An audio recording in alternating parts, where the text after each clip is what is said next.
Сәлем, менің құрметті YouTube оқырмандарым. Сіздермен бірге әдеттегідей Марал. Бүгін мен сіздерге күннің суына байланысты күз-қыс мезгіліне арналған жылы комфортный образдарды, киімдерді айтатын боламын. Сіздерге қызықты болады деген ойдамын, және менің каналыма тіркеліп, подписаться деген батырманы басуды ұмытпаңыз. Қазақша сән контентін дамытуды қолдайық, сондықтан менімен бірге қалыңыздар. Олай болса кеттік. Бірінші киім бұл бізде джинсы. Джинсыды біз барлық жыл мезгілінде киіп жатамыз. Мысалы, жаз мезгілінде ашық цветін киіп жатсақ, ал күз мезгілдерінде осындай темный цветке қарай өтеміз. Сонымен қатар осы джинсыды киген кезде өзіңіздің тек фигураңызға қарап анықтап алыңыз, және де егер де сіз жаңағыдай теплый қатты суық емес күз мезгілінде болатын болсаңыз, яғни климатыңызға байланысты таңдаңыз. Егер де қатты суық емес болатын болса, онда хлопоктан жасалған джинсыларды алып кисеңіз болады.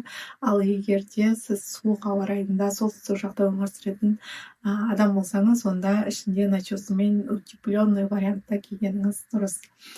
Келесі киім бұл бізде теплый брюки, шалбарлар, теплый шалбарлар. Біз шалбарларды әсіресе осындай күз-қыс мезгілдерінде күздің суына байланысты жылы киінгенді. Теплый брюкидің ішінде сәнді болып көрінетін және де жылуды ұстап тұратын бұл вельвет материалынан дайындалған киімдер, және қазіргі кезде өте актуальды. Денеңізді жылы етіп ұстайды, және де өзіңіздің дене пішіміңізге қарай осы вельвет материалынан таңдап киіп алсаңыз болады. Сонымен қатар кәдімгі классикалық брюкиларды да киюіңізге болады әрине, бірақ ішінде хоть камажбен, не болмаса жылы колготь киіммен киюді ұмытпаңыз. Денсаулық бәрінен де маңызды. Келесі бұл киім кожаный брюки.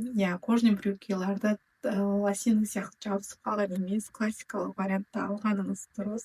Және де осы кожаный брюкиді киген кезде өзіңіздің тип фигураңызға міндетті түрде қараңыз. Осы кожаный брюкида қазіргі кезде натуральный кожадан бәріміздің қалтамыз көтере бермесі анық, сондықтан да эко-кожадан жасалған кожаный брюкиға, шалбарға мән беріп қарасаңыз болады. Бұрынғыдай емес, қазіргі кезде эко-кожадан жасалған шалбарлардың да материалы жақсы. Келесі кезекте бұл кожаный юбкалар.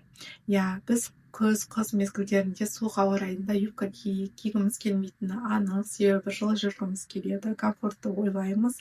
Бірақ та осы кожаный юбкалар ол сондай сәнді көрінетін элементтердің бірі.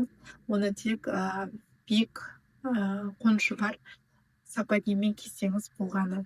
Ал егер де сіз мүлдем осы кожаный вариантқа жолауым келмейді, ұнатпаймын дейтін болсаңыз, келесі кезекте біз трикотаждар туралы айтатын боламыз. Осы ең бірінші бастайтын болсақ, бұл джемперлерді айтайық. Джемперлердің ішінде қазіргі кезде осындай жағалы джемперлер, трикотажный варианттар трендте болып табылады. Сонымен қатар осы джемперді алған кезде біз қазіргі кезде базалық гардеробты айтып жатқандықтан, базалық гардеробта бірнеше жыл сізге қызмет ететін және де барлық киімдермен үйлесетін киімдер туралы айтамын. Сіз осы джемперді таңдаған кезде классикалық вариантта, не болмаса O-образный вариантта прямой джемперді алғаныңыз дұрыс, себебі осы прямой джемпер бұл барлық 2 сезон кие аласыз, және де барлық киімдермен үйлесе алады. Ал үлкен және де немесе укороченный варианттағы осы джемперлер тез сәннен қалып жатады. Сондықтан осы вариантқа мән беріп қараңыз. Сонымен қатар осы базалық гардеробты жинақтаған кезде міндетті түрде киімнің сапасына мән беріңіз, себебі базалық гардероб бұл сапалы киімдерден тұруы тиіс. Келесі кезекте трикотажный комплект. Трикотажный комплектте менің ойымша және де өзіме қатты ұнайтын бұл джемпер және де юбкамен. Женственный, сондай элегантный образдар осы юбкамен бірге шығады, және де юбкасы оның макси длинада, не болмаса миди длинадағы комплект болғаны дұрыс. Егер де осы трикотажный комплектті юбкасымен сіз тек қана сыртқа емес, сонымен қатар на выходта кие аласыз, тек аксессуарды өзгертсеңіз болғаны, сондай роскошный, жылтырап тұратын алтын түстес аксессуарлармен бірге на выход кие аласыз. Сонымен қатар аяқ киіміңізді ауыстырып, сіздің баратын жеріңізге сәйкес таңдай аласыз. Ал егер де сіз жаңа садикке, не болмаса балаларды мектептен алып қайтуға, не болмаса торговый центрларға баратын болсаңыз, онда Сіз осы трикотажный комплектті шалбармен қарастырып көріңіз, өте удобный вариант, сонымен қатар денеңіз өте жылы болып жүреді. Келесі кезекте водолазка. Водолазканы егер мен сияқты ұнатпайтын адамдар болатын болса, мен водолазка кисем мойным қысылып бара жатқандай сезінемін. Сол себепті водолазканы кимеймін, бірақ бұл водолазка көбінесе мойны жауып тұратын классикалық образдарға әдемі кететін киім. Оны түрлі жилеткалармен, жакеттермен, пальтолармен кисеңіз, джинсымен кисеңіз, мысалы, өте әдемі образ құрастыруға болады. Сондықтан бұл водолазканы базалық гардеробтан шығармаңыз, өзіңіздің денеңізге жағымды материалдан алсаңыз жеткілікті. Келесі кезекте мен футболка мен лонгсливтер жайлы айтқым келіп тұр, себебі бұл барлық жыл мезгілдерінде киіле беретін киім. Футболканы классикалық вариантта, яғни хлопктан жасалған, сапасы өте жақсы материалдан алғаныңыз жақсы, себебі оны 4 мезгіл бойы киіп шығасыз. Мысалы, қыс мезгілдерінде сіз многослойный образдар құрай аласыз, сыртынан джемпер, не болмаса свитердің ішінен кие аласыз, жағасын көрсетіп, не болмаса пиджактардың ішінен кие аласыз. Сондықтан осы футболканы жақсы материалдан алғаныңыз жақсы. Ал лонгсливке келетін болсақ, бұл лонгсливті көбінесе жеңі ұзын футболка деп те атайды. Сондықтан өзіңіздің киімдеріңізге сәйкес ұнаған материалды таңдап ауыстырып кигеніңізге ыңғайлы. Келесі бұл худи және свитшот. Худиді негізі көп адамдар свитшот екеуін подростықтарға арналған киім деп біледі, бірақ осындай үлкен, не болмаса егде жастағы әйелдер, орта жастағы әйелдер осы киімді кисе мүлдем гардеробына тастамас еді, себебі комфортный, сондай стильді образдардың бірі. Жаңағы ауыспалы ауа райында осы свитшоттарды, худиларды киіп, мысалы, жаңбыр жауып кетсе, аяқ астынан капюшонды басыңызға жауып деген сияқты сондай варианттарға өте әдемі кетеді. Және де, мысалы, капюшоны бар киімдер, негізі сырт киімдер, ол ондай бір қатты әдемі көрінбейді. Сол себепті оны сіз жаңа капюшоны жоқ сырт киімдердің сыртына шығарып кисеңіз, сондай стильді көрінеді. Байқап көріңіз, киіп көріңіз. Осы худи мен келесі свитшотқа келетін болсам, ол кәдімгі классикалық свитшот. Свитшот қазіргі кезде өте трендте, актуальды. Осы 2026 жылдары өте актуальды болатын киім үлгісі.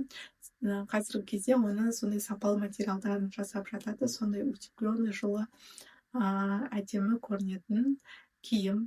Сондықтан осы киімді айтып отырған киімдермен үйлестіріп кисеңіз болады. Келесі кезекте бұл перчатки. Күннің суына байланысты тек басымыз ғана емес, аяғымыз ғана емес, сонымен қатар қолымыздың да жағдайын ойлайтынымыз анық. Сондықтан перчатка киюді ұмытпаңыз. Сонымен қатар егер де стильді, сәнді көрінгіңіз келетін болса, онда әртүрлі фактурадан тігілген перчаткаларға назар аударыңыз. Мысалы, цветі әртүрлі болуы мүмкін. Замшдан, не болмаса кожаный материалдан жасалынатын перчаткаларға мән беріңіз. Келесі кезекте бұл шарф пен палантин. Шарф пен палантин бұл жылы комфортный образдар үшін ғана емес, сонымен қатар қазіргі кезде сәнде өте актуальды. Сондықтан шарфтарды, палантиндерді алдарыңызға, иығыңызға қарай айналдырып орап кигеніңіз сәнді. Сонымен қатар осы шарф палантиндерді ораған кезде кішкене брош тағып қойып, түйреуіш тағып қойсаңыз, бұл сәнді одан сайын сәндете түседі. Сондықтан осындай элементтерге, фактураларға мән беріңіз. Осымен менің видеом аяқталды. Картинкалар сізді вдохновлять етіп, мотивацияңызды оятып, сондай бір әдемі образдар құрастыруыңызға себепші болады деген ойдамын. Келесі кезекте қандай видео көресіз, қандай тақырыпта сізге қызықты, не мазалап жүр гардеробыңызда, сол туралы төменге қарай жаза кетсеңіз қуанышты болар едім. Және де қайтадан айтып кетейін, сән каналының қазақша контенттердің ютубта дамуына өз үлесіңізді қоса кетіңіз. Яғни менің каналыма подписаться деген батырманы басып, осы видеоға лайк басып, репост жасап кетсеңіз өте қатты қуанышты болар едім. Осымен менің видеом аяқталды. Пока-пока. Чао-чао.